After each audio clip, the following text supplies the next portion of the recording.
Assalamualaikum warahmatullahi wabarakatuh.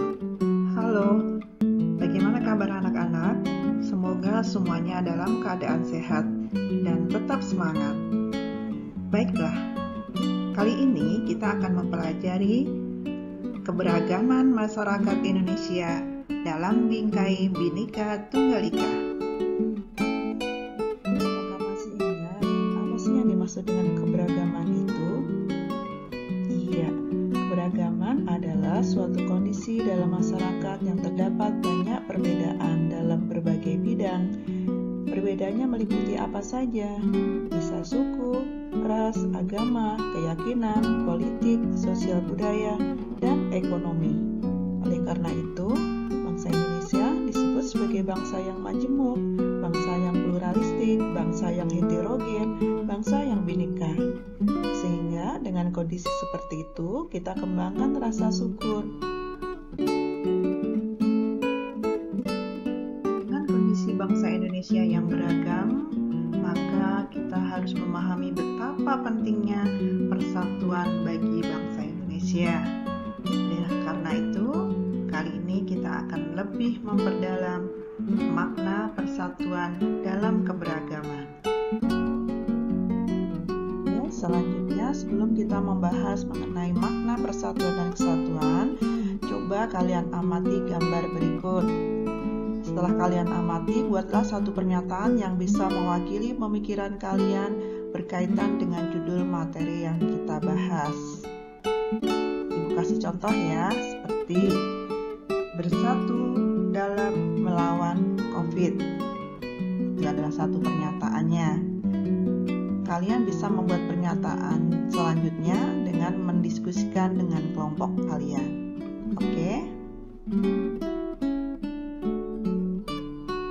Baiklah, selanjutnya kita bahas makna persatuan dan kesatuan. Kalian bisa lihat gambar sapu lidi berikut. Hikmah apa yang bisa kalian ambil dari gambar tersebut? Ya, lidi tanpa ikatan yang kuat tidak akan bisa digunakan dengan maksimal. Sebaliknya, ikatan yang kuat pada lidi akan menunjukkan fungsinya dengan baik. Nah, kali ini kita akan membahas lebih mendalam mengenai makna persatuan dan kesatuan. Materinya meliputi apa saja? 1. Tahapan terbentuknya persatuan. 2. Arti penting persatuan dan kesatuan. 3. Alat pemersatu bangsa Indonesia. Makna persatuan dan kesatuan. Persatuan adalah terikatnya berbagai bagian menjadi satu, atau diartikan kumpulan dari berbagai komponen yang membentuk menjadi satu gabungan. Bagiannya apa saja? Seperti suku, agama, ras, antar golongan, gender, sosial budaya, dan sebagainya. Lalu apa yang dimaksud dengan kesatuan? Kesatuan adalah hasil perkumpulan tersebut yang telah menjadi satu dan utuh, atau diartikan suatu kondisi yang menunjukkan rasa persatuan yang kuat yang tidak bisa dipisah-pisahkan. Jadi, kesatuan ini akan terwujud bila persatuan itu ada. Persatuan yang kuat akan menghasilkan rasa kesatuan yang kokoh. Selanjutnya, faktor perbedaan dan faktor pemersatu. Faktor perbedaan bagi bangsa Indonesia adalah suku, agama, ras, dan antar golongan, atau sering disebut dengan SARA.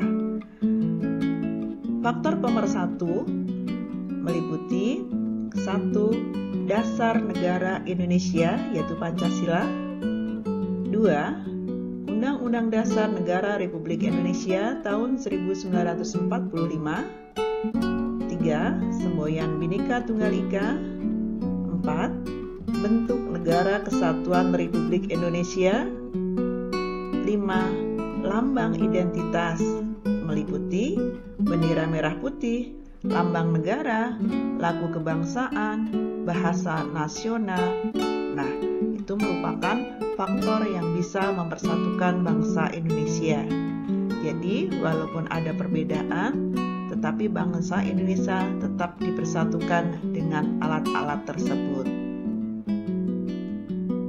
Tahapan terbentuknya persatuan. Persatuan Indonesia sudah ada sejak zaman kemerdekaan. Rasa persatuan ini tidak terbentuk secara instan, namun melewati berbagai proses sejarah yang panjang, hingga akhirnya bangsa Indonesia hingga bersatu. Tahapan tersebut meliputi 1. Adanya perasaan senasib. Adanya perasaan senasib di antara masyarakat Indonesia menjadi tahapan penting terbentuknya proses persatuan. Bangsa Indonesia berada dalam masa penjajahan yang lama. Hal itu menimbulkan perasaan senasib dan keinginan yang sama untuk bisa merdeka dari penjajahan. Bangsa Indonesia kemudian bersatu untuk merdeka dan melawan penjajahan. 2. Kebangkitan nasional. Kebangkitan nasional mulai muncul ketika Dr. Wahidin Sudirohusodo membentuk organisasi ini pada tahun 1908. Setelah Budi Utomo berdiri, banyak organisasi bermunculan seperti Sarekat Islam, Perhimpunan Indonesia, PNI, dan masih banyak lagi. Yang ketiga, peristiwa Sumpah Pemuda. Dalam buku Wawasan Nusantara tahun 2020 karya Sriwidayati dijelaskan jika peristiwa Sumpah Pemuda pada 28 Oktober 1928 merupakan upaya awal pembentukan Negara Kesatuan Republik Indonesia. Peristiwa sejarah ini juga menandai adanya kebulatan tekad bangsa Indonesia untuk bersatu. 1. Tanah air, 1 bangsa, dan 1 bahasa, yaitu Indonesia. Tahapan yang keempat adalah proklamasi kemerdekaan Indonesia. Peristiwa bersejarah ini menjadi bagian dari tahapan terbentuknya persatuan bangsa Indonesia. Saat itu, Insinyur Soekarno dan Muhammad Hatta atas nama bangsa Indonesia mendeklarasikan diri sebagai bangsa yang merdeka dan bebas dari penjajahan. Persatuan bangsa Indonesia terbentuk bukan lewat proses yang singkat dan instan, melainkan proses sejarah yang panjang. Maka dari itu, mari kita jaga persatuan dan kesatuan bangsa Indonesia untuk selamanya. Pentingnya persatuan bagi bangsa Indonesia. 1. Memperkuat jati diri bangsa. 2. Memperkuat ketahanan nasional sehingga siap dalam menghadapi ancaman atau gangguan dari musuh. 3. Persatuan dan kesatuan akan mewujudkan kehidupan yang selaras, serasi, dan seimbang di dalam kehidupan masyarakat. 4. Konflik dalam kehidupan masyarakat bisa terhindari. 5. Mengatasi perbedaan yang ada dengan penuh kesadaran. 6. Pembangunan nasional bisa berjalan dengan lancar dan aman. 7. Terciptanya suasana yang damai, aman dalam kehidupan bangsa. 8. Masyarakat merasa lebih aman dan nyaman. Demikianlah yang bisa Ibu sampaikan untuk materi kali ini. Semoga apa yang kita pelajari bermanfaat. Ibu akhiri, Assalamualaikum warahmatullahi wabarakatuh. Sekian dan terima kasih. Salam Pancasila.